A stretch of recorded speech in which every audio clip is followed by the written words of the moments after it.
السلام علیکم ورحمۃ اللہ وبرکاتہ۔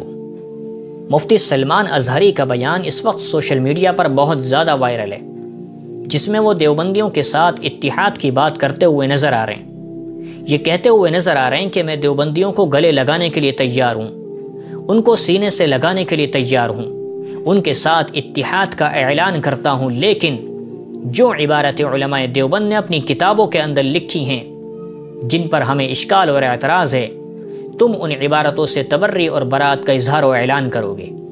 تم واضح طور پر کہو گے کہ ہم ان عبارتوں سے بری ہیں، ہمارا ان سے کوئی تعلق نہیں ہے۔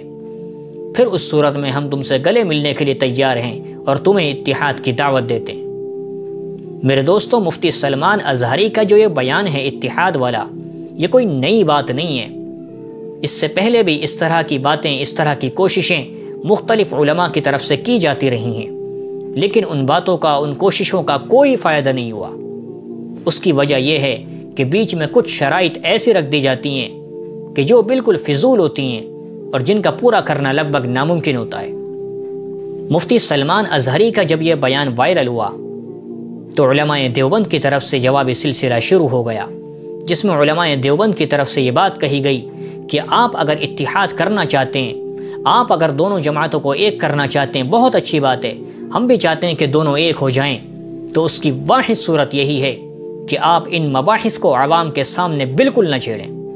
آپ ان عبارات کو عوام کے سامنے غلط طریقے سے بیان کرنا چھوڑ دیجئے اور ہمیں اس بات پر مجبور نہ کیجئے کہ ہم اپنے اکابرین کی عبارتوں کو غلط سمجھیں، غلط جانیں، پھر ان سے تبری اور برات کا اظہار و اعلان کریں، تبھی آپ اتحاد کریں گے، ورنہ اتحاد نہیں کریں گے۔ پھر جواب میں ہم بھی یہ کہیں گے کہ آپ کے اکابرین نے جو اپنی کتابوں کے اندر گستاخی والی عبارات لکھی ہیں، جو بالکل قرآن و سنت کے خلاف ہیں، آپ بھی پھر ان سے تبری اور برات کا اظہار و اعلان کیجئے۔ تو کیا آپ اس کو تسلیم کریں گے؟ تو پھر نتیجہ وہی نکلے گا کہ نہ آپ مانیں گے اور نہ ہم تسلیم کریں گے۔ آپ اپنی جگہ لوٹ جائیں گے، ہم اپنی جگہ لوٹ جائیں گے۔ تو اگر آپ کو اتحاد کرنا ہے تو آپ بغیر شرط کے کیجئے۔ آپ کہیے کہ آپ اپنے مسلک پر قائم رہیے، ہم اپنے مسلک پر قائم رہتے ہیں، لیکن جہاں اسلام کی بات آئے گی، جہاں دین کی بات آئے گی، تو ایک جگہ ہم کاندھے سے کاندھا ملا کر کھڑے ہوں گے۔ یہ طریقہ اتحاد کا ٹھیک ہے، اس صورت میں اتحاد ہو سکتا ہے، لیکن آپ اس طرح کے اگر شرائط لگاتے رہیں گے تو اس صورت میں یاد رکھیے کہ کبھی اتحاد نہیں ہونے والا، جو کہ آج تک ہوا ہی نہیں ہے۔ پھر مفتی سلمان اظہری نے اپنے بیان کے اندر اکابر علماء دیوبند کی کتابوں کے نام لیے، مثلا تقویۃ الایمان، حفظ الایمان، تحذیر الناس، براہین قاطعہ، ان کے مصنفین کا ذکر کیا، اور پھر ان کے اندر لکھی ہوئی عبارتیں جو آج تک ان لوگوں کو سمجھ میں نہیں آئیں، ان کو عوام کے سامنے ایک بار پھر غلط طریقے سے توڑ مروڑ کر بیان کر کے یہ ثابت کرنے کی کوشش کی کہ دیکھو علماء دیوبند گستاخ ہیں۔ تو حضرت جواباً عرض ہے کہ جن عبارتوں پر آپ کو اشکال ہے، اعتراض ہے، آپ ایسا کیوں نہیں کرتے کہ ان عبارتوں کو سمجھنے کے لیے، ان کا مفہوم جاننے کے لیے اکابر علماء دیوبند کی طرف سے جو ان عبارتوں کی وضاحت کے طور پر کتابیں لکھ دی گئی ہیں، جن کے اندر سر فہرست المہند علی المفند، التصدیقات لدفع التلبیسات ہے، اسی طریقے سے الجنہ لأہل السنہ ہے، رسائل چاند پوری ہے، آپ ان کتابوں کا مطالعہ کر لیجئے۔